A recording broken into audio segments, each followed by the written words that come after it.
ஆண்டவர் நம்மோடு கூட பேசும்படியாக 23ஆம் சங்கீதம் 4ஆம் வசனம், நான் மரண இருளின் பள்ளத்தாக்கிலே நடந்தாலும் பொல்லாப்புக்கு பயப்படேன், தேவரீர் என்னோடே கூட இருக்கிறீர், உமது கோலும் உமது தடியும் என்னை தேற்றும். அல்லேலூயா. இந்த பகுதியிலிருந்து மீண்டுமாய் கர்த்தர் நம்மோடு கூட பேசும்படி, உணர்த்தும்படி, தேவரீர் என்னோடு கூட இருக்கிறீர் என்று தாவீது தன்னுடைய அனுபவத்தில் இருந்து, தன்னுடைய புரிதல் மூலமாக, அல்லது தான் ஆண்டவருடைய காரியத்தில் எந்த அளவு அறிந்து வைத்திருக்கிறேன் என்பதை வைத்து அவர் சொல்லுகிறார், தேவரீர் என்னோடு கூட இருக்கிறீர். அல்லேலூயா. அவன் சொல்லும் பொழுது, தேவரீர் என்னோடு கூட இருக்கிறீர், என் கூட நீர் இருக்கிறீர். இன்றைக்கு நாம் அதே போல தேவரீர் என்னோடு கூட இருக்கிறீர் என்று நாம் சொல்லுகிற அளவிற்கு நம்முடைய வாழ்க்கை இருக்கிறதா? கர்த்தாவே நீர் என் கூட தான் இருக்கிறீர். எத்தனை பேர் அந்த அனுபவத்தை பெறுகிறீர்கள்? எத்தனை பேர் நாம் அந்த அனுபவத்துக்குள்ளே வருகிறோம்? நமக்குள்ளே கர்த்தர் என்னோடு இருக்கிறார் என்ற விசுவாசம் இருக்கிறது, கர்த்தர் என் கூட இருக்கிறார் என்ற எண்ணம் இருக்கிறது. ஆனால் கர்த்தர் உங்களோடு இருக்கிறார் என்பதனால் வருகிற பலன் என்ன வருகிறது? அல்லேலூயா. அப்போ ஆண்டவர் என் கூட இருக்கணும். நான் அவர் கூட இருக்கிறது ரொம்ப சுலபம். நான் அவர் கூட இருக்கிறது ரொம்ப சுலபம். ஏன்னா அவரை பற்றி நான் சொல்லி, அவரை குறித்து அறிந்து, அவரிடத்தில் இப்போ சபைக்கு வந்திருக்கிறேன், ஆண்டவருடைய சமூகத்துக்கு வந்திருக்கிறேன்.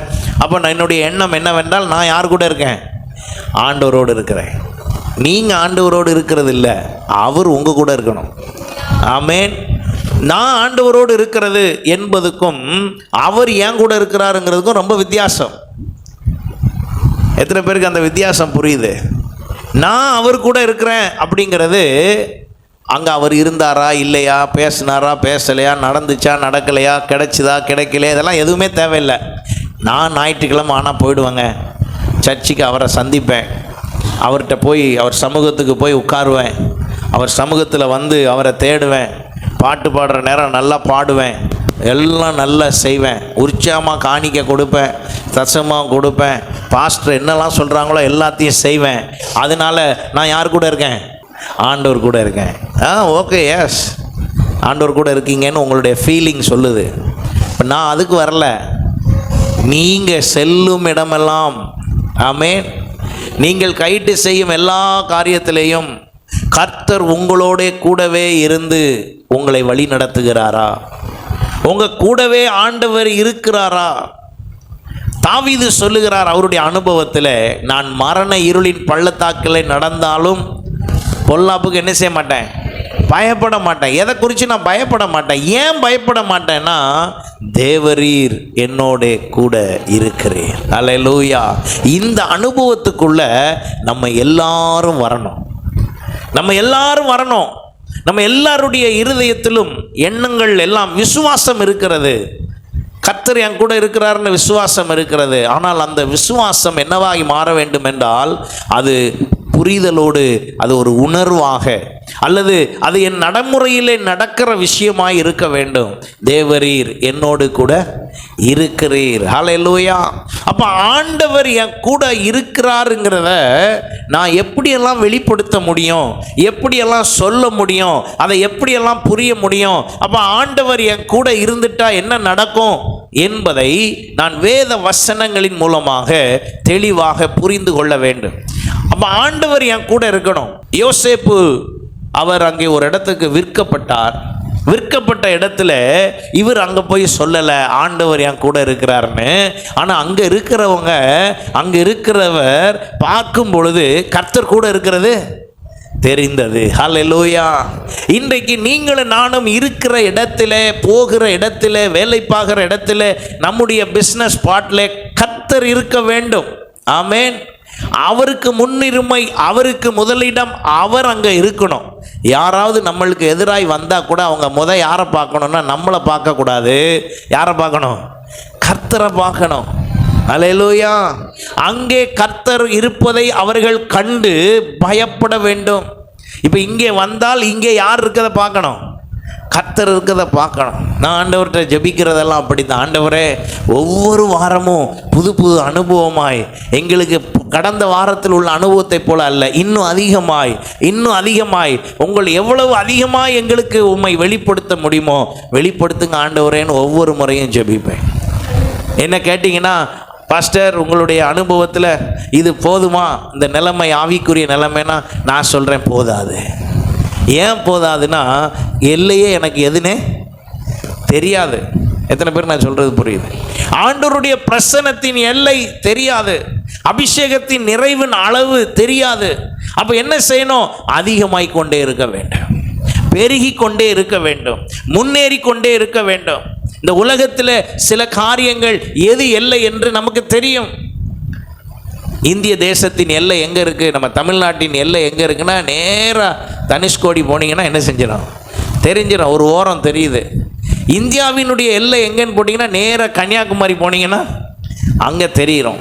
மேப் எடுத்து பார்த்தீங்கன்னா தெரியும், கீழே கன்னியாகுமரி, மேலே காஷ்மீர் இருக்கும். இதெல்லாம் என்னதுங்க? எல்லை. இந்த பக்கம் போனீங்கன்னா அருணாச்சல் பிரதேஷ், இந்த பக்கம் போனீங்கன்னா என்ன இருக்கு?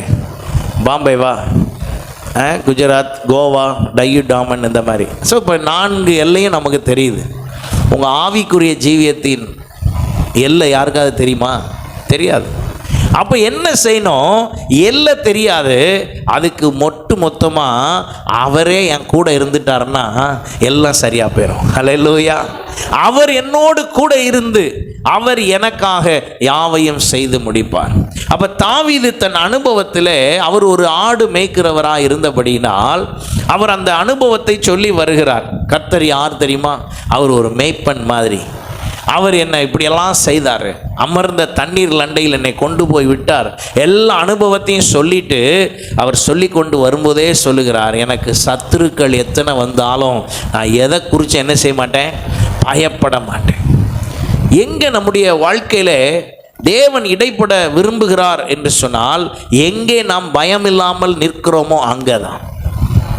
எங்கே நம்ம பயம் இல்லாமல் நிற்கிறோமோ, ஒருவேளை எனக்கு இப்படி ஒரு சந்தேகம் எழும்புகிறது, அல்லது எனக்கு எதிராக எழும்புகிற சத்ருவின் கிரியைகள் மேலோங்க விட்டு, அல்லது அந்த சத்ருவின் தந்திரங்கள் செயல்பட விட்டு கொண்டே நான் இருப்பேன் என்று சொன்னால், அப்போ கர்த்தர் மீது வைத்திருக்கிற நம்பிக்கையில் அங்கே குறைவு ஏற்படுவது போல. அப்போ ஆண்டவர் என்னோடு கூட இருக்கிறார் என்பதை நான் உறுதி செய்து, நான் எதை குறித்தும் பயப்படாமல், ஹல்லேலூயா, எதை குறித்தும் தயங்காமல், எதை குறித்தும் எந்த யோசனையும் இல்லாமல் நான் தைரியமாய் முன்னேறி செல்வது. அங்கே நான் வாசிக்கும் பொழுது அவர் அதைத்தான் சொல்லுகிறார், தேவரீர் என்னோடு கூட இருக்கிறீர். அப்படி சொல்லிட்டு தான் உமது கோலும் உமது தடியும் என்னை தேற்றும்லாம் சொல்லி கடைசியாக சொல்லுகிறார், என் ஜீவனுள்ள நாளெல்லாம் நன்மையும் கிருபையும் என்னை தொடரும். நான் கர்த்தருடைய வீட்டிலே நீடித்த நாட்களாய் நிலைத்திருப்பேன். என் குடும்பம், என் வாழ்க்கை, என்னுடையதெல்லாம் எல்லாவற்றிலும் நன்மையும் கிருபை என்ன செய்யும்? தொடரும். இன்றைக்கு எத்தனை பேருடைய வாழ்க்கையில் ஆண்டவர் அதை தொடர செய்ய வேண்டும் என்று விரும்புகிறீர்கள்? ஹல்லேலூயா. அப்போ ஆண்டவர் என் கூட இருக்கணும். இவர் சொல்லுகிறார், தேவரீர் என்னோடு கூட இருக்கிறீர். என் கூட இருக்க வாங்கன்னு கூப்பிடல, என் கூட இருப்பீங்களான்னு கேட்கல. இவர் என்ன சொல்கிறாரு? என் கூட இருக்கிறீர். You are with me lord. என் கூடவே நீர் இருக்கிறீர். இன்றைக்கு நாம் அந்த அனுபவத்துக்குள்ளே வருகிறோமா? அந்த அனுபவத்துக்குள்ளே வரும்போது தான் கர்த்தர் என் கூட இருக்கிறார் என்பதை நான் சரியாய் புரிந்து கொள்ள வேண்டும். இப்போ கர்த்தர் என் கூட இருக்கிறவங்களுக்கு என்ன நடக்கும்? இப்போ தேவனோடு உள்ளவர்கள் என்ன செய்வார்கள்? என்ன செய்வார்கள்? தேவனோடு கூட இருந்தால் அங்கே என்ன செய்ய வேண்டும், என்ன செய்து கொண்டு இருக்க வேண்டும் என்பதை நாம் புரிய வேண்டும். வாசியுங்கள், ஆதியாகமம் 35ஆம் அதிகாரம் 3ஆம் வசனம் பாருங்கள். நாம் எழுந்து பெத்தேலுக்கு போவோம், வாருங்கள், எனக்கு ஆபத்து நேரிட்ட நாளில் என் விண்ணப்பத்துக்கு உத்தரவு அருளி செய்து, நான் நடந்த வழியிலே என்னோடே கூட இருந்த தேவனுக்கு அங்கே ஒரு பலிபீடத்தை உண்டாக்குவேன். என் கூட இருந்த தேவனுக்கு நான் என்ன உண்டாக்குவேன்? பலிபீடம் உண்டாக்குவேன். பலிபீடம் என்றால் என்ன? தேவனுக்கு உகந்ததை செலுத்துகிற ஒரு இடம். அல்லேலூயா. தேவனுக்கு உகந்ததை செலுத்துகிற ஒரு ஸ்தலம் தான் பலிபீடம். பலிபீடத்தில் பல இருக்கிறது.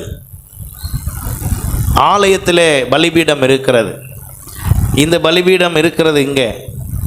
இந்த பலிபீடம் பழைய ஏற்பாட்டின் காலத்தில் உள்ள பலிபீடத்துக்கு ஒப்பானது அல்ல. ஆசரிப்பு கூடாரத்தில் இருந்த பலிபீடத்துக்கு ஒப்பானதும் அல்ல. ஏனென்றால் இப்பொழுது ஆண்டவர் நமக்குள் என்ன செய்கிறார்? வாசம் பண்ணுகிறார். சபை என்பது இப்பொழுது எப்படி என்றால் நாம் எல்லாரும் சேர்ந்தது தான் சபை. அப்போ இது என்னது பாஸ்டர்? சபையாராக இருக்கிற நாம் எல்லாரும் கூடுகிற இடம். அல்லேலூயா. அப்போ சபை என்றால் என்னதென்றால் இப்படி ஒரு கூட்டம் இருந்து ஒரு பாஸ்டர் இருந்து செய்கிறது பேர் சபை இல்லை. சபை என்பது என்ன?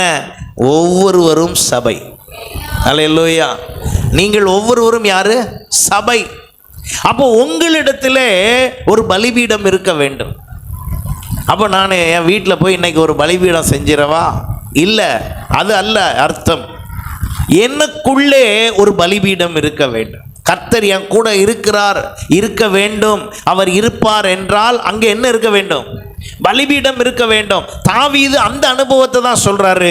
என் வாழ்க்கையில கர்த்தர் என் கூட இருக்கிறார். எப்படி சொல்றீங்க? ஏனென்றால் நான் அவருக்கு ஒரு பலிபீடம் வைத்திருக்கிறேன். அந்த பலிபீடத்தில் எப்பொழுதும் என்ன ஏறெடுக்கப்பட்டு கொண்டே இருக்கிறது?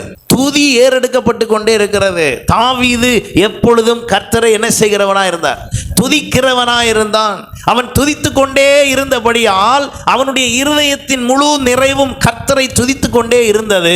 அங்கே ஒரு பலிபீடம் இருந்தது. இன்றைக்கு நம்முடைய அனுபவமும் அதுதான். ஹல்லேலூயா. முந்தி போல பழைய ஏற்பாட்டின் காலத்தை போல ஒப்பிட்டு அந்த பலிபீடத்தை ஒப்பிட்டு இப்பொழுது இருக்கிற பலிபீடத்தை பேசக்கூடாது. இந்த வாரம் இந்த பக்கம் இருக்கிறது, ஒருவேளை தேவைப்பட்டால் அடுத்த வாரம் அந்த பக்கம் தூக்கி இதை என்ன செஞ்சுக்கலாம்? சொல்லுங்க, வைத்துக்கொள்ளலாம். ஐயோ, அப்போ நீங்கள் எப்படி பாஸ்டர் டைரக்ஷனை மாற்றினீங்க? அவசியத்துக்கு ஏற்ற மாதிரி அந்த பக்கம் என்ன செஞ்சுக்கலாம்? வைத்துக்கொள்ளலாம். திடீர்னு மேலே ஃபுல்லாக எல்லாம் பிளாஸ்டர் போட்டு எல்லாம் ஒட்டி பெரிய கட்டடமாக மேலே ஷெட்டு போட்டு மேலே தூக்கி கொண்டு என்ன செஞ்சுக்கலாம்? வச்சுக்கலாம். பாஸ்டர் என்ன இஷ்டத்துக்கு தூக்கி வைக்கார். ஏனென்றால் இது பழைய ஏற்பாட்டு முறைமைப்படி ஒரு இடத்துல இருந்து இப்படி தான் அப்படின்னு ஒன்று கிடையாது. எத்தனை பேர் நான் சொல்கிறது புரியுது? அப்படி ஒன்றெல்லாம் கிடையாது. தவறாய் புரிந்து கொள்ளக்கூடாது. அப்போ இப்பொழுது பலிபீடம் என்று சொன்னால் எது என்றால் நான் எனக்குள் வைத்திருப்பது. அல்லேலூயா. இப்போ உங்களுக்குள்ளே இருக்கிற பலிபீடம் எப்படி இருக்கிறது? அந்த பலிபீடத்தை நீங்கள் எப்படி வைத்திருக்கிறீர்கள்? அந்த பலிபீடம் எப்படிப்பட்ட செயலை செய்கிறது? அப்படி என்றால் நல்லா கவனிங்க. ஞாயிற்றுக்கிழமை நாம் இங்கே வந்து கர்த்தரை தொழுது கொண்டு ஆராதித்து மகிமைப்படுத்துவது என்னவென்றால் எல்லா பலிபீடமும் சேர்ந்து ஒரே இடத்துக்கு வந்து இப்போ ஒரே கூட்டு பலியாக என்ன செய்கிறது? ஏறெடுக்கப்படுகிறது. அதுதான் ஞாயிற்றுக்கிழமை நடக்கிற விஷயம். மற்றபடி 6 நாளும் நீங்கள் உங்கள் பலியை எப்படி செலுத்துகிறீர்கள்? கர்த்தர் உங்களோட இருக்கணும் அப்படின்னா உங்களிடத்தில் இருந்து பலிபீடம் சரியாக இருக்க வேண்டும். அதைத்தான் அங்கே நம்ம வாசிக்கிறோம். 35ஆம் அதிகாரத்தில், ஆதியாகமம் 35ஆம் அதிகாரத்தில் அங்கே கர்த்தருடைய பிள்ளைகளாக இருக்கிறவர்கள் யாவரும் சேர்ந்து அவர்கள் செய்கிற எல்லா விதமான பலிகள் இருந்தாலும் யாக்கோபு சிறப்பாய் அதை குறித்து சொல்லுகிறார். நான் நடந்த வழியிலே என்னோட கூட இருந்த தேவனுக்கு. ஒரு விஷயம் சொல்லட்டா, இந்த யாக்கோபு ஆரம்பத்தில் கர்த்தர் அவன் கூட இருந்தார், ஆனால் அவன் கர்த்தரோடு இல்லை. யாக்கோபு கர்த்தரோடு இல்லை, ஆனால் கர்த்தர் யார் கூட இருந்தார்? யாக்கோபோடு இருந்தார். என்ன காரணம்? ஏனென்றால் யாக்கோபு கர்த்தரோடு இல்லை, ஆனால் யாக்கோபுக்கு உள்ள இருந்த விஷயம் ஃபுல்லாக யாருது? கர்த்தருடையது. நான் சொல்கிறது எத்தனை பேருக்கு புரியுது? ஆண்டவருடையது உங்களுக்குள்ள வந்துட்டா அவர் எங்கே தான் இருப்பார்? உங்ககிட்ட தான் இருப்பார். ஆமென். எனக்குள்ள ஃபுல்லாக யாருது வரணும்? ஆண்டவரது வரணும். யாக்கோபுக்குள்ளே ஆண்டவருடைய அந்த உடன்படிக்கை, அந்த வாக்கு தத்தம் அங்கே வந்த உடனே கர்த்தர் அவனோடு கூட இருந்தார். ஒரு குறிப்பிட்ட நாளிலே அவனை தொட்டு ஆண்டவர் அவனோடு பேசி அவனை சரிப்படுத்துகிற வரைக்கும் அவன் ஆண்டவரோடு இல்லை. ஆனால் கர்த்தர் யாக்கோபோடு இருந்தார். ஆனால் ஒரு நாள் வந்தது, அதை உணர்ந்து கொண்டான். உணர்ந்து கொண்ட நாளில் இருந்து கர்த்தர் யாக்கோபோடு இருந்தார். யாக்கோபும் யாரோடு இருந்தார்? கர்த்தரோடு இருந்தார். ஹல்லேலூயா. ஆகையினால தான் கவனிச்சு பாருங்க, நீங்க அவர் கூட இல்லாம இருக்கும்போது தான் இப்போ அவர் நம்ம கூட வந்தார். எத்தனை பேர் நான் சொல்றது புரியுறீங்க? அப்படிதானே வசனம் சொல்லுகிறது. தீத்து நிருபம் 3ஆம் அதிகாரம் 5ஆம் வசனம் வாசிச்சு பாருங்க. தெளிவாக அங்கே சொல்லியிருக்குது, நீங்களும் நானும் நம்முடைய எந்த நீதியினாலேயோ எந்த நியாயத்தினாலேயோ எந்த சுத்தமான காரியத்தினாலேயோ நம்ம ஆண்டவர் என்ன செய்யல? ஏற்றுக்கொள்ளவில்லை. வாசியுங்கள். நாம் செய்த நீதியின் கிரியைகளின் நிமித்தம். நல்லா கவனிங்க. நாம செய்த ஏதோ ஒரு நீதியான கிரியையின் நிமித்தம் அவர் நம்மை ரட்சியாமல் தமது இரக்கத்தின்படியே மறுஜென்ம முழுக்கினாலும் பரிசுத்த ஆவியினுடைய புதிதாக்கலினாலும் நம்மை ரட்சித்தார். தீத்துவுக்கு எழுதும்போது பவுல் அந்த அனுபவத்தை சொல்லும்போது சொல்லுகிறார், ஏதோ நம்மளால அங்கே ஒன்றும் நடக்கலை, அவர் தான் செய்தார். அல்லேலூயா. அப்படி என்றால் நல்லா கவனிங்க, நான் அவர் கூட இல்லை, ஆனால் அவர் கூட ஏன்ட இருக்கும்படி என்ன செய்தார்? வந்தார். இப்போ என்ன நான் கேட்குற கேள்வி, இப்பொழுது நீங்கள் என்னை தேடி வந்த என் ஆண்டவர் என்னோடு கூட இருக்கிறார் என்று சொல்லுகிறீர்களா? உங்களுடைய எல்லா விஷயத்திலேயும் ஆண்டவர் உங்களோடு கூட இருக்கிறார் என்று சொல்லுகிறீர்களா? தேவரீர் என்னோடு கூட இருக்கிறீர். ஒரு விஷயம், ஒரு பிரச்சனை வந்தாலும் தேவரீர் என்னோடு கூட இருக்கிறீர். எந்த விஷயம் நடந்தாலும் தேவரீர் என்னோடு கூட இருக்கிறீர். சொல்ல முடியுதா உங்களால? நீங்க அதை சொல்றீங்களா? இந்த அனுபவம் அப்படித்தான். அப்ப நான் ஆண்டவரை யாருன்னே தெரியாத ஒரு காலம் அவர் என்னை தேடி வந்து என்னை ரட்சித்தார்.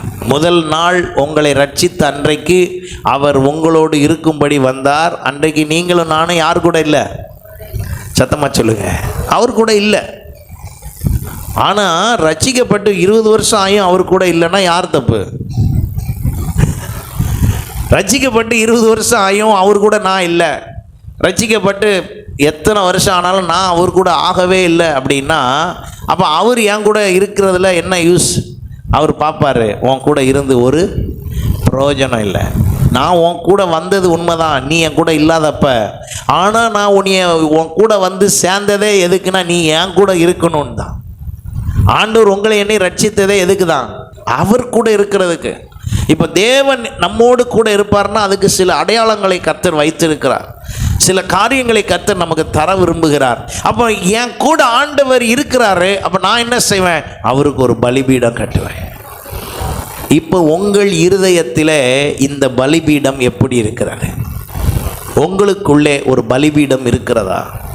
அந்த பலிபீடத்திலிருந்து தேவனுக்கு துதி பலி, ஆராதனை, அவருக்கு பிரியமானது, அவருக்கு பிரியமான பலி ஏறெடுக்கப்பட்டு கொண்டே இருக்கிறதா? சும்மா ஏதோ அப்படின்னு இல்லை. சில நேரம் நீங்கள் இதை நான் சொல்கிறதுக்கு எந்த அளவுக்கு சரின்னு தெரியல. நானும் சிஸ்டரும் காரில் வந்துக்கிட்டு இருந்தோம். பக்கத்தில் ஒரு டீ கடையில் நிப்பாட்டுறதுக்காக நிப்பாட்டும் போது பக்கத்தில் ஒரு கார், அந்த காரில் இருக்கிறவங்க ஒரு நோட்டு வச்சு குட்டி குட்டியாக அதில் எழுதியிருக்கு. அதை சொல்லிக்கிட்டே இருக்காங்க. என்னதுன்னு உங்களுக்கு புரியுதா நான் சொல்கிறது? அதில் நிறைய என்ன எழுதியிருந்துச்சு? ஸ்லோகன் எழுதியிருந்துச்சு. எட்டி பார்க்கும் போது ஸ்லோகன் எழுதியிருக்கு. அந்த காருக்குள்ளே உட்காந்து என்ன பண்ணிக்கிட்டே இருக்காங்க? வாசிச்சுக்கிட்டே இருக்காங்க. ஏன் வாசிக்கணும்? அதை தான் சொல்லிக்கிட்டு இருக்கேன். ஏன்னா உங்கள் சரீரம், உங்கள் சிந்தை, உங்கள் குணம், உங்களுடைய ஞானம், உங்களுடைய அறிவு, உங்களுடைய இருதயம் எல்லாம் என்னவா மாறணும்? பலிபீடமா மாறணும். ஜீவனுள்ள தேவனை ஆராதிப்பதற்கு அப்போ எவ்வளோ தூரம் செய்யணும்? அல்லேலூயா. என்னன்னு தெரியாமல் செய்கிறதுக்கு அவ்வளோ இருக்குன்னா ஜீவனுள்ள தேவனை ஆராதிப்பதற்கு. அப்போ அந்த பலி ஏறெடுக்கப்படுகிற விதத்தை பொறுத்து தான் நீங்கள் பலிபீடம் கட்டுறீங்களான்னு உங்களுக்கு தெரியும். இப்போ நீங்கள் உங்களுக்குள்ளே எவ்வளவு உங்கள் பலிபீடம் கட்டப்பட்டிருக்கிறார் உங்களை நீங்களே சோதிங்க. காலையிலிருந்து நைட்டு தூங்குற வரைக்கும் என் பலிபீடத்திலிருந்து பலி கர்த்தருக்கு போகுதா? பாஸ்டர் வேலை பிஸி, வேலையில் இருக்கேன். வேலையில் இருங்க, யார் இல்லைன்னு சொன்னேன். வேலையில் இருக்கலாம், எல்லாருக்கும் வாயில் வேலை இல்லையா? ஒரே நேரத்தில் இப்போ சமைக்கிறீங்க, சமைக்கும்போது கையில் வேலையா வாயில் வேலையா? கையில் தான் வேலை. ஆனால் வாய் என்ன செய்யலாம்? கர்த்தரை துதிக்கலாம். அது எப்படி பாஸ்டர்? துதிச்சுக்கிட்டே இருக்கும்போது சமையல் எப்படி பண்ணுறது? எத்தனை தடவை திட்டிக்கிட்டே கோபமாக வீட்டில் இருக்கவங்களெல்லாம் பேசிக்கிட்டே சமைக்கிறீங்கன்னா அது முடியுதுன்னா இது முடியும். நான் சொல்கிறதெல்லாம் எல்லா பிரதர்ஸுக்கும் தெரியும். சமையல் அங்கே நடக்கும்போதே கடுக்கு புரியுதோ இல்லையோ இவங்க புரிவாங்க. சத்தம் வரும் கிச்சனில் இருந்து. நம்மளுக்கு என்னெல்லாம் டைரக்ஷன் கொடுக்கணுமோ எல்லா டைரக்ஷனும் கிச்சனில் இருந்து வரும். ஆனால் அங்கே வேலை என்ன நடந்துகிட்ருக்கோம்? சமையல் நடந்துகிட்ருக்கோம். அப்போ சமையல் நடக்கும்போதே இன்னொரு வேலையை செய்ய முடியுதுன்னா அது நேரத்தை துதிக்கிறதுல பயன்படுத்தலாமே. அல்லேலூயா. கார் ஓட்டிக்கிட்டு போகிறோம், கார் ஓட்டிகிட்டு போகும்போது துதிச்சுக்கிட்டே போகலாமா? ஐயோ பாஸ்டர் எப்படி கவனம் செலுத்துறது? பக்கத்தில் இருக்க ஆள்கிட்ட பேசிக்கிட்டு போகிறோம்ல, ஃபோனில் பேசிக்கிட்டு போகிறோம்ல, அப்போ என்ன செஞ்சுட்டு போக முடியும்? நான் இப்படி ஒன்றுக்காக சொல்ல முடியும், நம்மளால் முடியுங்க. பலிபீடம் வந்துருச்சுன்னா நீங்கள் ஆசீர்வதிக்கப்பட்டிருவீங்கன்னு சொல்லி சத்துருவுக்கு நல்லா தெரியும். ஆனால் ஏன் கவனம் எதில் தான் இருக்கணும்? பலிபீடம் ஏற்படுத்துவது. இங்கே யாக்கோபு தன் அனுபவத்தை சொல்லுகிறார். ஏனென்றால் அந்த நாட்களிலே பலிபீடம் வெளியே இருந்தது. இப்பொழுது பலிபீடம் எங்கே இருக்கு? உள்ள இருக்கு. ஏனென்றால் ஆண்டவர் நமக்குள்ளே வாசம் பண்ணுகிறபடியால் பலிபீடம் உள்ளே வந்திருக்கிறது. முன்பு தேவன் மனிதனுக்குள் வாசம் பண்ணவில்லை, ஆகையினால் பலிபீடம் எங்க இருந்துச்சு? வெளியே இருந்துச்சு. ஏனென்றால் அவர் குறிப்பிட்ட ஸ்தலத்தில் தான் மனிதனிடத்தில் காட்சி அளித்தார், காண்பித்தார், பேசினார். ஆனால் இப்பொழுது அப்படி அல்ல. இப்பொழுது வாழுகிற இந்த காலம் அப்படிப்பட்ட காலம் அல்ல. இப்பொழுது எல்லாருக்குள்ளும் பரிசுத்த ஆவியினால் எல்லாருக்குள்ளும் வந்திருக்கிறபடினால், ஆவியானவராக எல்லாருக்குள்ளும் இருக்கிறபடினால் இப்போ பலிபீடம் எங்க இருக்கணும்? சத்தமா சொல்லுங்க, உள்ள இருக்கணும். இப்போ உங்க பலிபீடத்தை செக் பண்ணி பாருங்க, அந்த பலிபீடம் எப்படி இருக்கிறது. அவன் அங்கே அந்த பலிபீடத்தை கட்டி கர்த்தருடைய நாமத்தை என்ன செய்தானாம்? தொழுது கொண்டான். கர்த்தருக்கு நன்றி பலி செலுத்தினான். அப்ப இன்றைக்கு நம்ம ஒவ்வொருவருடைய வாழ்க்கையிலையும் அதை நாம் செய்கிறோமா? மோசே தன்னுடைய அனுபவத்தில் எல்லா இடத்திலையும் அதை செய்கிறார். யாத்ராமம் 17ஆம் அதிகாரம் 15ஆம் வசனத்தை வாசித்து பார்ப்பீர்கள் என்றால் அங்கே சொல்லப்பட்டிருக்கிறது, அவன் ஒரு பலிபீடம் கட்டி அதற்கு யெகோவா நிசி என்று பெயரிட்டான். அப்ப ஏன் அந்த பலிபீடம் கட்டப்பட வேண்டும்? காரணம், பலிபீடம் கட்டப்பட்டால் தான் சில பிரச்சனைகள் தீரும். அல்லேலூயா. கர்த்தர் என் கூட இருக்கிறார், ரைட், ஓகே, நான் நம்புறேன், நல்லது, விசுவாசிப்பது நல்லது. ஆனால் இருக்கிறாராங்கிறத தெரியுமா உங்களுக்கு? ஆகையினால தான் கொரிந்து சபைக்கு அவர் எழுதும்போது 2 கொரிந்தியரில் அவர் சொல்லுகிறாரு, இயேசு கிறிஸ்து உங்களுக்குள்ளே இருக்கிறாரா இல்லையான்னு உங்களை நீங்கள் என்ன செஞ்சு பாருங்கள். ஏன் சோதிக்க சொல்கிறாரு? நம்முடைய விசுவாசம் என்னது? அவர் நம்ம கூட இருக்கிறார் என்பது. ஆனால் ஏன் சோதிக்கணும்? ஏன் அந்த சோதனை விட்டு பார்க்கணும்? ஏன்னா அவருக்கு பிரியமில்லாதது இருந்துச்சுன்னா அவர் நம்மளை விட்டு, நீங்கள் கவனித்து பாருங்கள், வாசிங்க 2 கொரிந்தியர் 13ஆம் அதிகாரம் 5ஆம் வசனம் பாருங்க.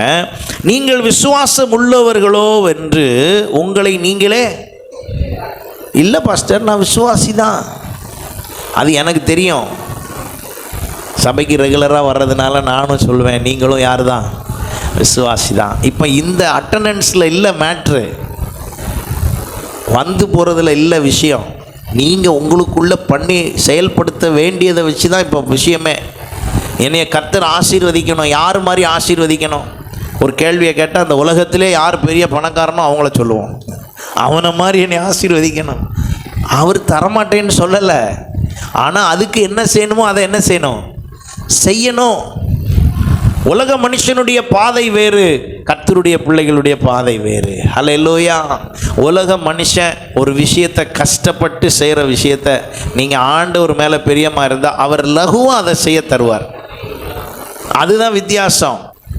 அப்போ அதை நான் புரிந்து கொள்வதற்கு ஏதுவாய் அங்கே நீங்கள் வாசித்து பாருங்கள். தொடர்ந்து வாசிக்கும் போது, உங்களை நீங்களே பரீட்சித்து பாருங்கள். என்ன பரீட்சித்து பார்க்கணும்? இயேசு கிறிஸ்து உங்களுக்குள் இருக்கிறார் என்று உங்களை நீங்களே அறியீர்களா? ஏன் எனக்குள்ள இயேசு கிறிஸ்து இருக்கிறாரான்னு சோதித்து பார்க்கணும் அப்படின்னா, பலிபீடம் ஒழுங்காக இருந்தால் அவர் அங்கே இருப்பார். பலி இருக்கிற இடத்துல தான் அவர் இருப்பார். பலி இல்லாத இடத்துல அவர் என்ன செய்ய முடியாது, இருக்க முடியாது. ஆனால் என்னுடைய நினைவு என்ன சொல்லுகிறது? என் கூட இயேசு இருக்கிறார். என் நினைவு என்ன சொல்லுகிறது? என் யோசனை என்ன சொல்லுகிறது? என் பேச்சு என்ன சொல்லுகிறது? கர்த்தர் என் கூட இருக்கிறார். ஆனால் அவர் இருக்கிறாரா இல்லையா சோதிச்சு பார்த்தீங்களா? கொரிந்து சபைக்கு எழுதும்போது அவர் எழுதுகிறார், நீங்கள் சோதிச்சு பாருங்கள் அடிக்கடி. ஏன்னா அவர் உங்கள் கூட இருக்கிற மாதிரி நடந்துக்கிற விஷயம்லாம் அப்படி இல்லை. அப்போ என்னுடைய நடந்து கொள்ளுகிற ஒவ்வொரு விஷயமும் கர்த்தர் என் கூட இருக்கிறதா இருக்கணும். ஆகையினால தான் 2 சாமுவேல் 24:25 பாருங்க. இந்த தாவீது ஒரு பலிபீடத்தை கட்டி சர்வாங்க தகன பலிகளையும் சமாதான பலிகளையும் செலுத்தினான். அப்பொழுது கர்த்தர் தேசத்துக்காக செய்யப்பட்ட வேண்டுதலை கேட்டருளினார். இஸ்ரவேலின் மேல் இருந்த அந்த வாதை என்ன செய்யப்பட்டது? நிறுத்தப்பட்டது. அப்போ சில பலி செய்யாம யார் என்ன பண்ணாலும் அங்கே ஒன்றும் நடக்காது.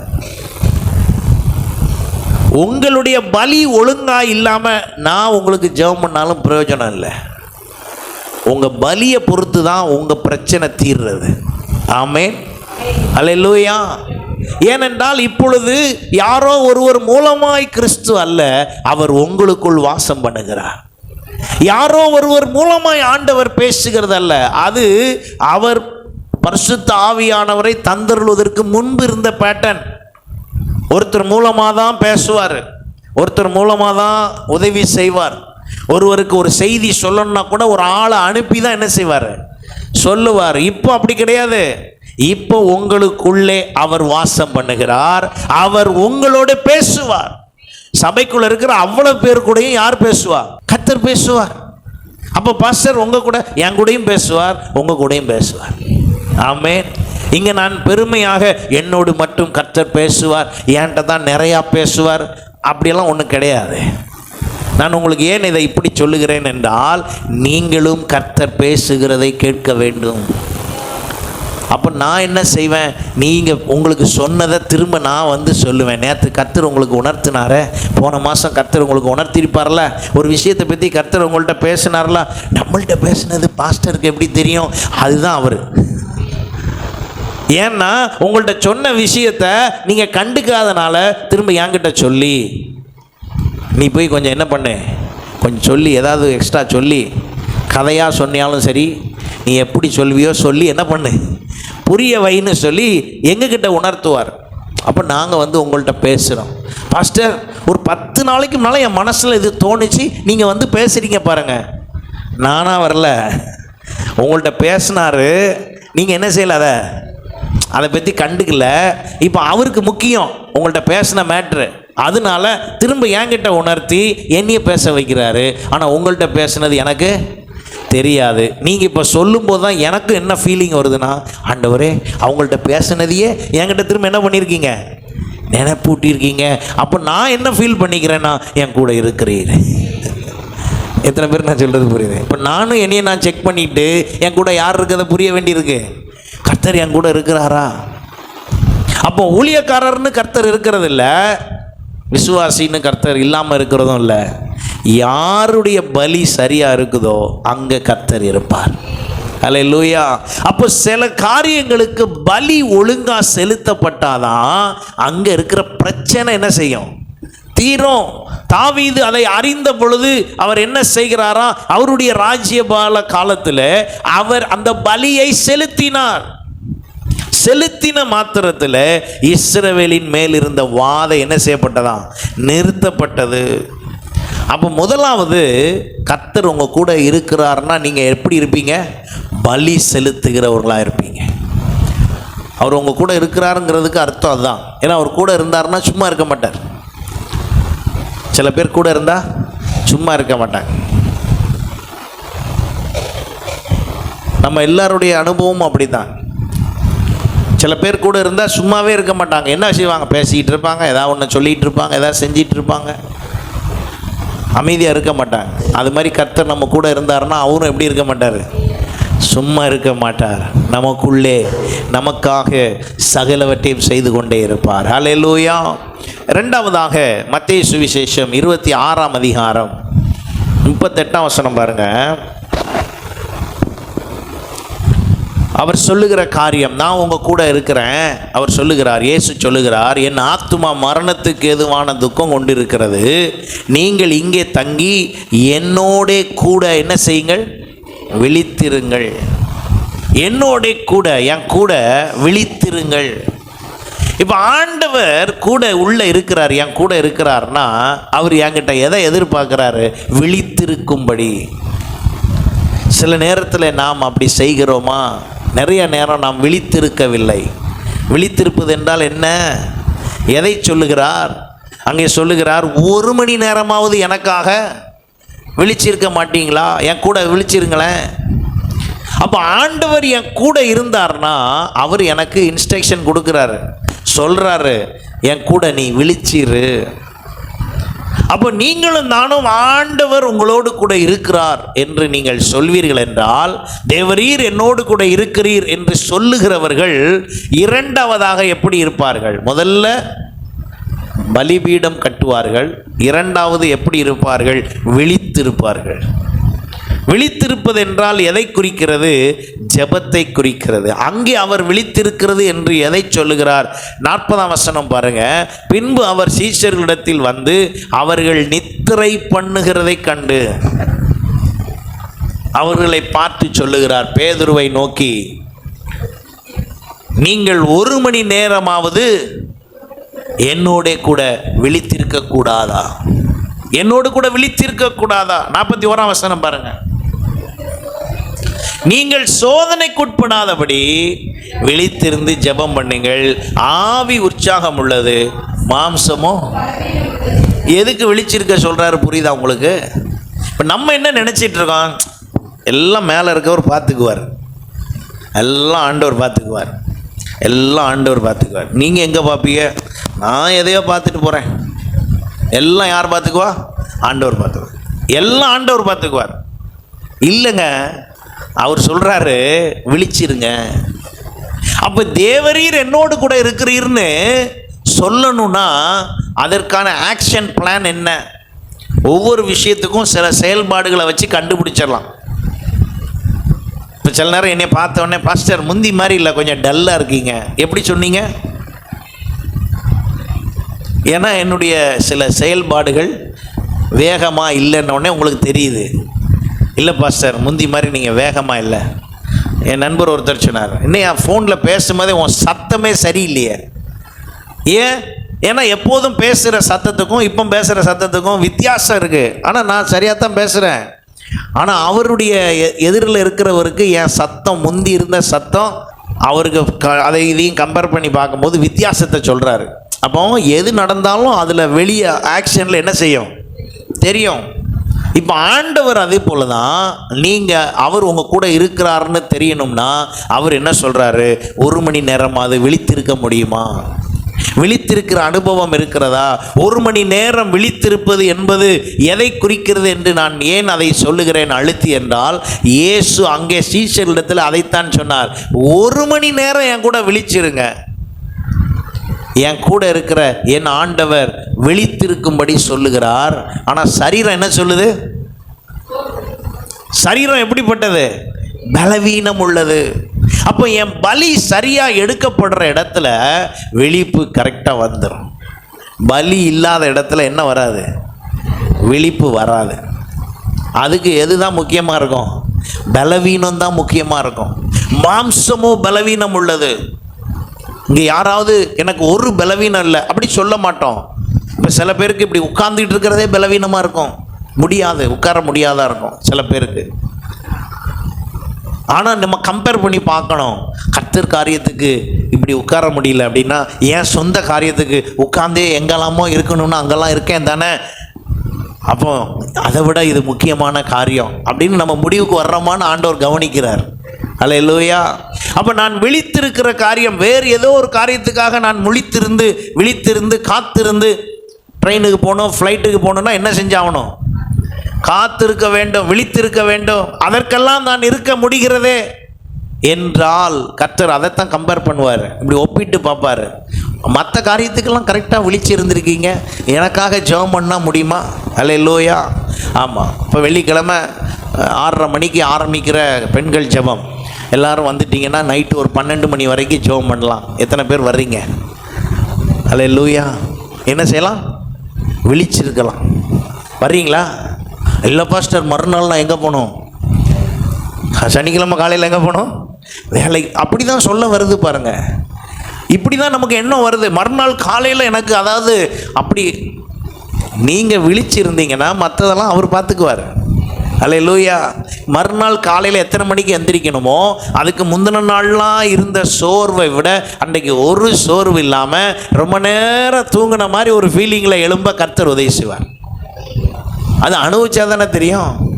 பிளான் பண்ணுறதுக்கு முன்னாலேயே சனிக்கிழமை வேறு ஒரு ப்ரோக்ராம் இருக்குது. ஓ அப்படியா, வேற ஒரு ப்ரோக்ராம் இருக்கா, சரி ரைட்டு. ஆனால் எதுக்கு விழிச்சிருக்கணும்னு சொல்லிட்டாரு? சோதனைக்கு உட்படாதபடி விழித்திருந்து. சோதனைக்கு உட்படாமல் இருப்பதற்கு நான் விழித்திருந்து காண்பிக்க வேண்டும்.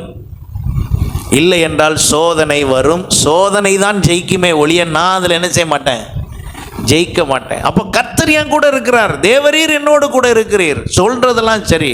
விழிப்பு வருதா?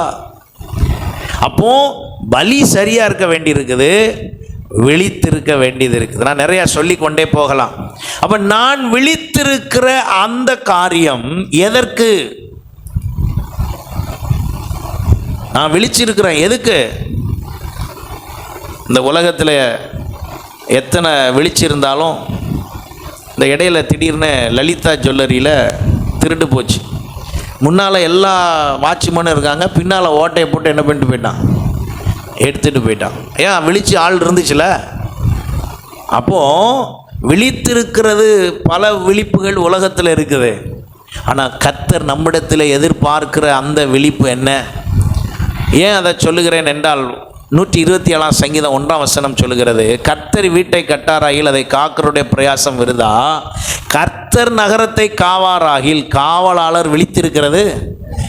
எத்தனை விழிப்பு யார் இருந்தாலும் நமக்கு எல்லா பாதுகாப்பும் யார் தான்? கர்த்தர் தான். அப்ப நான் விழித்திருக்கிறதினால் பாதுகாப்பு என்பதல்ல, நான் விழித்திருப்பதினால் அல்ல, அவர் என்கிட்ட செய்ய விரும்புகிறார், சொல்ல விரும்புகிறார், காண்பிக்க விரும்புகிறார். இப்போ சீஷர்களிடத்தில் அவர் சொன்னார், எனக்காக நீங்கள் 1 மணி நேரம் விழிச்சிருங்கப்பா அப்படின்னு சொன்னார். இவங்க எல்லாம் தூங்கிட்டாங்க. இவங்க யாருமே என்ன செய்யலை, கூட போன சீஷர்கள் 3 பேரும் என்ன செய்யலை, அவங்க விழிக்கலை. ஆனால் அவங்க விழிக்கலைங்கிறதுக்காக நடக்க வேண்டியது ஏதாவது மாற்றம் வந்துச்சா? இல்லை. அதில் ஏதாவது இவருக்கு பிரச்சனை வந்துச்சா? அதுவும் இல்லை. அவர் விழித்திருந்தார், அவர் தான் சிலுவையில் பாடுபட போகிறார். ஆனால் இவர்களிடத்தில் சொன்னார், 1 மணி நேரம் எனக்காக என்ன செய்யுங்க, விழித்திருங்க, என் கூட விழித்திருங்க. இப்போ அவர் உங்களோடு இருக்கிறார் என்றால் அவர் கூட நீங்கள் என்ன செஞ்சு ஆகணும், விழித்திருந்து ஆக வேண்டும். ஹல்லேலூயா. அப்போ நாம் எல்லாருமே இன்றைக்கு என்ன செய்கிறோம், விழித்திருப்பதை குறித்து நேரம் இருந்தால் பார்ப்போம், பலவீனம் இல்லைன்னா பார்ப்போம். ஏன் வரல ப்ரேயருக்கு? தூங்கிட்டேன். என்ன நடந்துச்சு? ரொம்ப டயர்டு. இந்த பதிலெல்லாம் நம்ம ஈஸியாக என்ன செய்கிறோம், சொல்கிறோம். ஆனால் ஒரு பிரச்சனைன்னு வரும்போது அந்த டயர்டு எங்கே போச்சு? உங்களுக்கு வேறு ஒரு காரியத்துக்கு, ஒரு நன்மை உண்டாகத்தக்க ஒரு விஷயத்துக்கு போகணும், ஒரு இடத்துக்கு போகணும், அப்போ அந்த டயர்டு எங்கே போச்சு? இப்படி தான் ஆண்டவர் உங்களை என்ன செஞ்சு பார்ப்பார், ஒப்பிட்டு பார்ப்பார். ஓ, அந்த காரியத்துக்கெல்லாம் டயர்டு இல்லாமல் போக முடியுது, ஏன் காரியம்னு வரும்போது மட்டும் என்ன வருதா, டயர்டு வருதா? சரி, அப்போ நான் கொஞ்சம் விலகி இருக்கிறேன், அதனால தான் கொரிந்து சபைக்கு அவர் எழுதுகிறார், கர்த்தர் உங்கள் கூட இருக்கிறாரா இல்லையான்னு என்ன செஞ்சு பாருங்க, சோதித்து பாருங்க. இப்போ ஆண்டவருடைய விருப்பம் என்ன? அவர் உங்களோடு கூட இருந்து நீங்கள் செல்லுகிற இடமெல்லாம் வந்து நீங்கள் செய்கிற எல்லாவற்றிலும் கர்த்தர் கூட இருந்து அவர் உங்களுக்கு நீங்கள் செய்கிற எல்லாவற்றையும் வாய்க்க பண்ண வேண்டும் என்று கர்த்தர் விரும்புகிறார். அவர் உங்கள் கூடவே இருக்க விரும்புகிறார். ஆனால் கூட இருக்கிற அவர் இருப்பதற்கு ஏதுவாய் என்ன செய்யணுமோ அதை நம்ம செய்ய முடியலை. அப்போ முதலாவது என்னுடைய பலி சரியாய் இருக்க வேண்டும். இரண்டாவது, என்னிடத்தில் இருந்து நான் செய்யப்படுகிற விண்ணப்பத்திற்கு ஏதுவாய் நான் விழித்திருக்க வேண்டும். நான் விழித்திராவிட்டால் 1 பேதுரு 5:8 சொல்லுகிறது, விழித்திருங்கள். முதல்ல அதுக்கு முன்னால் சொல்லுது, தெளிந்த புத்தி உள்ளவர்களாக இருங்கள். அப்புறம் என்ன சொல்லுது? விழித்திருங்கள். ஏன் விழிச்சிருக்கணும்? காரணம் அதிலே சொல்லியிருக்குது. ஏன் விழிச்சிருக்கணும்? நான் ஏன் விழித்திருக்க வேண்டும்? ஏன் விழித்திருக்க வேண்டும் என்றால், ஏனெனில் உங்கள் எதிராளியாகிய பிசாசானவன் கெர்ச்சிக்கிற சிங்கம் போல எவனை விழுங்கலாமோ என்று, அந்த இடம்தான் பிரச்சனையே. என்னது? வகை தேடி. அந்த வகை தேடுற இடமெல்லாம் மாட்டிருது. வகை தேடும் பொழுது என்னிடத்தில் காரணம் இருக்கும்போது அவன் உள்ளே வரத்தான் செய்வான். இப்போ நான் என்ன செய்யணும்? விழித்திருக்க வேண்டும். விழித்திருந்தால் தான் அவன் சுற்றி வருகிறத நான் என்ன செய்ய முடியும்? கண்டுபிடிக்க முடியும். நான் விழித்திராவிட்டால் அவன் எனக்கு விரோதமாய் செய்ய வேண்டியது எல்லாவற்றையும் அவன் என்ன செய்து கொண்டே இருப்பான்? செய்து கொண்டே இருப்பான். அப்போ நான் விழித்திருக்கிறதனுடைய இன்னொரு காரணம் என்ன? மார்க் 13ஆம் அதிகாரம் 36ஆம் வசனம், நீங்கள் நினையாத வேளையில் அவன் வந்து உங்களை தூங்குகிறவர்களாக கண்டுபிடியாதபடிக்கு என்ன செய்யுங்கள்? விழித்திருங்க. யார் வந்து பார்த்தாலும் உங்களை தூங்குறவர்களாய் அல்ல, விழித்திருக்கிறவர்களாய். தூங்குறதுனா ஸ்லீப்பிங் தேவையில்லைன்னு சொல்லலை, நைட்டு யாரும் தூங்கக்கூடாதுன்னு சொல்லலை, இது அந்த தூக்கத்தை சொல்லலை. விழித்திருங்கள் என்றால் இந்த கண் விழிப்பு மாத்திரமல்ல விழிப்பு, நீங்கள் கவனமாக இருப்பதும் விழிப்பு தான். ஆவிக்குரிய ஜீவியத்தில் எப்படி இருக்க வேண்டும்? கவனமாக இருக்க வேண்டும். அப்போ கர்த்தர் என் கூட இருக்கிறார் என்றால், இரண்டாவதாக நான் எப்படி இருக்க வேண்டும்? விழித்திருக்க வேண்டும். முதலாவது என் பலி சரியாக இருக்க வேண்டும். ரெண்டாவது நான் விழித்திருக்க வேண்டும். அப்படி நான் விழித்திருப்பேன் என்றால் கர்த்தர் என்ன செய்கிறார்? 3 காரியத்தை வேகமாக சொல்லி நான் முடிக்கிறேன். முதலாவதாக வெளிப்படுத்தின விசேஷம் 3ஆம் அதிகாரம் 4ஆம் வசனம் பாருங்க. தங்கள் வஸ்திரங்களை அசுசிப்படுத்தாத சில பேர் சருதையில் உண்டு, அவர்கள் பாத்திரவான்கள் ஆனபடியால் வெண்வஸ்திரம் தரித்து என்னோட கூட நடப்பார்கள். அல்லேலூயா. அவர்கள் என்ன செய்வார்? ஆண்டவர் என்ன செய்வாராம் பாருங்க, அவரோடு கூட நடக்கிறவர்களாக மாற்றி வெண்வஸ்திரம் தரிப்பிப்பார். இந்த அடையாளத்துக்காக தான் அநேக சபைகளில் வெண்வஸ்திரம் என்ன செய்யப்படுறது? தரிப்பிக்கப்படுது. ஆராதனைக்கு போனால் நாங்கள் ஒயிட் அண்ட் ஒயிட்டில் போவோம். என்ன காரணம்? இந்த அனுபவம் தான். ஏனென்றால் என் ஆண்டவரோடு கூட நான் ஆராதிக்க செல்கிறேன், ஆகையினாலே நான் எப்படி போனோம்? வெண் வஸ்திரம் தரித்திருக்க வேண்டும். அப்படி தரித்த உடனே பரிசுத்தம்னு இல்லை. அப்படின்னா அரசியல்வாதியெல்லாம் என்ன தான் போட்டிருக்காங்க? ஒயிட் அண்ட் ஒயிட் தான் போட்டிருக்காங்க. அந்த ஒயிட் அண்ட் ஒயிட்டில் நான் சில நேரம் ட்ரை பண்ணுவேன் அந்த ஒயிட்டை கொண்டு வர்றதுக்கு, முடிய மாட்டேங்க. அப்புறம் ஒரு யோசனைக்கு வந்தேன், அந்த ஒயிட்டு நமக்கு வேண்டாம். அது அல்ல அர்த்தம். இங்கே என்ன? கர்த்தர் உங்கள் கூட இருந்தா அவர் உங்களுக்குள்ளே உங்களுடைய ஆவிக்குரிய அல்லது உங்கள் ஆத்மாவில் உங்களுக்கு என்ன தருகிறார்? வெண் வஸ்திரம் தருகிறார். ஏற்கனவே வஸ்திரத்தை குறித்து பல வஸ்திரங்கள் பலவிதமான வஸ்திரத்தை குறித்து நாம் தியானித்திருக்கிறோம். அதில் ஒரு வஸ்திரம் என்ன வஸ்திரம்? வெண் வஸ்திரம். ரட்சிப்பின் வஸ்திரம், துதியின் வஸ்திரம். ஆண்டவர் நமக்கு தருகிற 7 விதமான வஸ்திரங்கள் இருக்கிறது. அதில் ஒன்று தான் என்னது? வெண் வஸ்திரம். அப்போ நான் கர்த்தரோடு இருக்கிறேங்கிறத அவர் உணர்த்தும்படியாக நான் அவர் கூட இருந்துட்டேன்னா, அவர் என் கூட இருந்துட்டார்னா, அவர் என் கூட வந்து இருந்து என்னை அவர் சும்மா விடலை, எனக்கு அவர் ஒரு வெண் வஸ்திரம் தரிப்பித்து அவர் என்னோடு கூட, அல்லேலூயா, அவர் என் கூட வந்து என்னை வெண் வஸ்திரம் தரித்து ஜெபிச்ச உடனே இப்போ என்ன ஆயிடுச்சுன்னா, நான் அவர் கூட இப்போ என்ன செய்ய ஆரம்பிக்கிறேன், நடக்க ஆரம்பிக்கிறேன். அங்கே அதை தான் சொல்லியிருக்கு பாருங்க, அவர் எனக்கு வெண்வஸ்திரம் தரித்து என்னோட கூட நடப்பார்கள் என்று சொன்னார். அப்போ நம்ம எல்லாம் அவர் என் கூட இருந்துட்டார்னா அவர் எனக்கு அந்த வெண்வஸ்திரத்தை தந்துடுறாரு.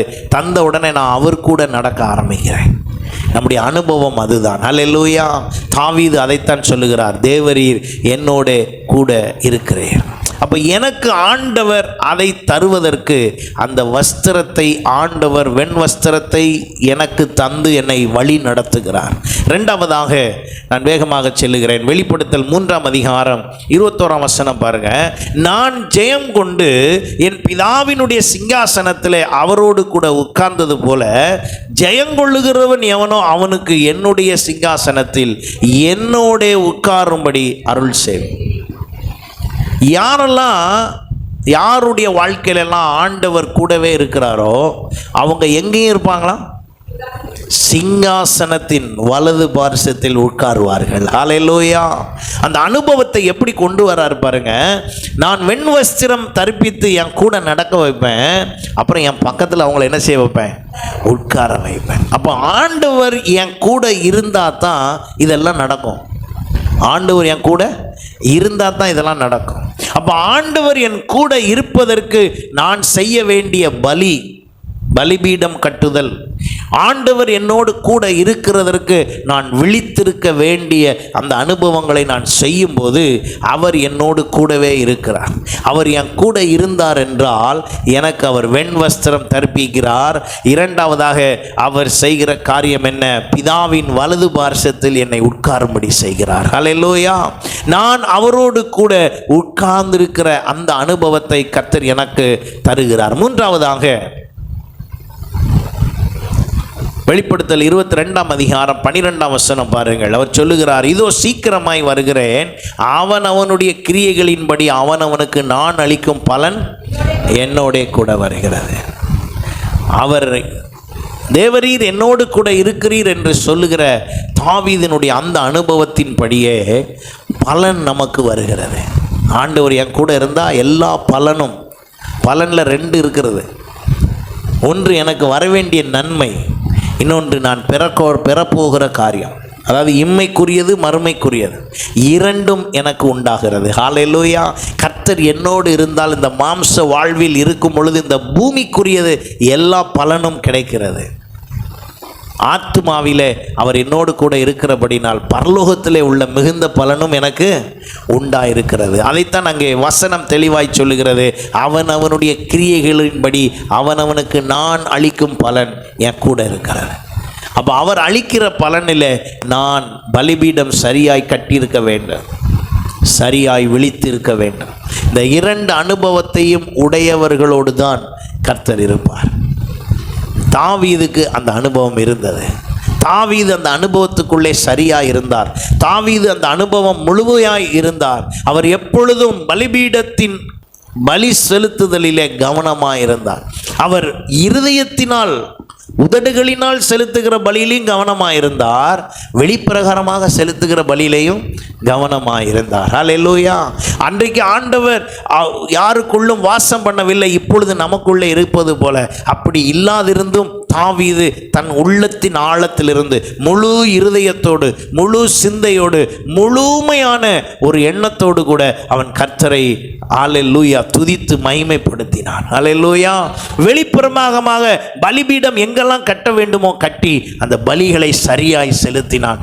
தாவீது அதை செய்த பொழுது கர்த்தர் அவனோடு கூட இருந்தார். அவனுக்கு எதிரிட்டு வந்தவர்கள் எத்தனை செய்தால், அப்பதான் அவர் சொல்றாரு, நான் மரண இருளின் பள்ளத்தாக்களை நடந்தாலும் பொல்லாப்புக்கு, ஏன்னா அந்த அனுபவத்தை வைத்து சொல்லுகிறார். அது மாத்திரமல்ல, நீர் எனக்கு சத்துருக்களுக்கு முன்பு, 5ஆம் வசனத்தில் சொல்லுகிறார், நீர் எனக்கு சத்துருக்களுக்கு முன்பு எனக்கு ஒரு பந்தியை ஆயத்தப்படுத்தி என் தலையை எண்ணெயினால் என்ன செய்கிறீர், அபிஷேகம் பண்ணுகிறீர். எத்தனை பேர் என் குடும்பம் சத்துரு போல என்னை ஒதுக்கினது, அவர்கள் முன்பு எனக்கு ஒரு பந்தியை ஆயத்தப்படுத்தினீங்க. என் குடும்பம் என்னைய பேசினாலும் அவங்க முன்னால் என்னைய நீங்கள் அங்கே ஒரு அபிஷேகம் பண்ணி தன் சகோதரர்கள் நடுவிலே கர்த்தர் அவனை அபிஷேகம் பண்ணி அவனை முக்கியத்துவப்படுத்தினார். ஹல்லேலூயா. இன்றைக்கு ஆண்டவர் உங்களை, நீங்கள் இருக்கிற உங்கள் குடும்பம், உங்கள் சொந்த பந்தங்கள், வேலை செய்கிற ஸ்தலம் எல்லாவற்றிலேயும் ஆண்டவர் உங்களை முக்கியத்துவப்படுத்த வேண்டும் என்றால் அவர் உங்கள் கூட இருக்கிறாரா பாருங்க. அவர் உங்கள் கூட இருக்க வேண்டும். என் ஆண்டவர் என்னோடு கூட இருக்க வேண்டும். தாவீதினுடைய அனுபவத்தை போலவே நாமும் சொல்லுவோம், தேவரீர் என்னோடு கூட இருக்கிறீர். ஹல்லேலூயா. அவர் இருக்கிறவர்களிடத்தில் காணப்படும் அடையாளம் 2. ஒன்று பலிபீடம், இன்னொன்று விழித்திருத்தல். இந்த 2 யார்கிட்ட இருக்கோ அவங்க கூட கர்த்தர் என்ன செய்வார்? இருப்பார். ஹல்லேலூயா. உங்களிடத்தில் ஆண்டவர் இருக்கிறார் என்று நீங்கள் சொல்லுகிறீர்கள். அவர் உங்களிடத்தில் இருக்கிறார் என்றால் உங்களிடத்தில் 2 அடையாளம் இருக்கிறது. ஒன்று, நீங்கள் பலிபீடம் சரியாய் கட்டியிருப்பீர்கள், இன்னொன்று விழித்திருப்பீர்கள். நீங்கள் 2ஐயும் சரியாய் செய்கிறீர்கள் என்றால் உங்களோடு கர்த்தர் இருக்கிறார். ஹல்லேலூயா. உங்களோடு கூட கர்த்தர் இருக்கிறார். அவர் உங்களோடு இருந்து சகலவற்றையும் நேர்த்தியாய் செய்து முடிப்பார். அவர் உங்களோடு இருந்து நிச்சயமாய் சகலவற்றையும் செய்வார். ஹல்லேலூயா. எத்தனை பேர் இந்த நாளில் விசுவாசத்தோடு கூட, ஆண்டவரே நீர் என்னோடு கூட இருக்கிறீர், உம்முடைய பலன், நீர் அளிக்கும் பலன் எனக்கு கிடைக்கிறது, நீர் என்னோடு கூட இருக்கிறீர், உமது கோலும் உமது தடியும் என்னை தேற்றும் ஆண்டவரே. எத்தனை பேர் இந்த நேரத்தில் சொல்ல போகிறீர்கள், தேவரீர் என்னோடு கூட இருக்கிறீர்? அவன் சொல்லுகிறான், நான் பயப்படேன். மரண இருள் பள்ளத்தாக்கு, எனக்கு பொல்லாப்பு எது வந்தாலும் சரி, நான் என்ன செய்ய மாட்டேன்? பயப்பட மாட்டேன். ஏனென்றால் என் அனுபவபூர்வமாக ஆண்டவரே நீர் என் கூடவே இருக்கிறீர். எத்தனை பேர் இந்த அனுபவத்தை பெற்றுக்கொள்ள விரும்புகிறீர்கள்? அல்லேலூயா. ஒருவேளை ஏற்கனவே இந்த அனுபவத்தில் இருந்தால் இன்னும் வளர வேண்டும். போதாது, பத்தாது. உங்கள் பலிபீடம் ஏற்கனவே இருக்கும் என்றால் அந்த பலிபீடத்தை இன்னும் நன்றாய் செப்பனிடுங்கள், இன்னும் நன்றாய் கட்டுங்கள், இன்னும் புதுப்பியுங்கள், இன்னும் பலியை அதிகமாக்குங்கள். ஹல்லேலூயா. விழித்திருந்து கொண்டு இருப்பீர்கள் என்றால் உங்கள் விழித்திருத்தல் இன்னும் அதிகமாவதாக. அதை செய்ய செய்ய கர்த்தர் உங்களோடு இருந்து அவர் செய்யும் காரியம் பயங்கரமாக இருக்கும். கர்த்தர் உங்கள் கூட இருந்து செய்யும் காரியம் பயங்கரமாக இருக்கும். அவர் உங்களோடு கூட இருப்பார் என்றால் அவர் சொல்ல ஆகும், அவர் கட்டளையிட நிற்கும். அவர் உங்களோடு கூட இருப்பார் என்றால் உங்களை சந்திக்க வருகிறவர்கள், உங்களுக்கு எதிராய் வருகிறவர்கள், உங்களுக்கு எதிராய் சத்துரு போல வருகிறவர்கள், உங்களோடு கர்த்தர் இருப்பதை அவர்கள் காண்பார்கள். யோசேப்போடு இருப்பதை கர்த்தர் கண்டது போல தாவீதுக்குள்ளே கர்த்தர் இருந்தபடினால்தான் சவுல் எத்தனை முறை எதிரிட்டு வந்தாலும் தாவீதை ஒன்றுமே செய்ய முடியவில்லை. இன்றைக்கு நம்முடைய வாழ்க்கையிலையும் கர்த்தர் அப்படியே செய்வாராக.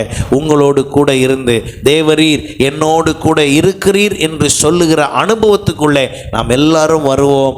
கர்த்தர் நம் ஒவ்வொருவரையும் ஆசீர்வதிப்பார்.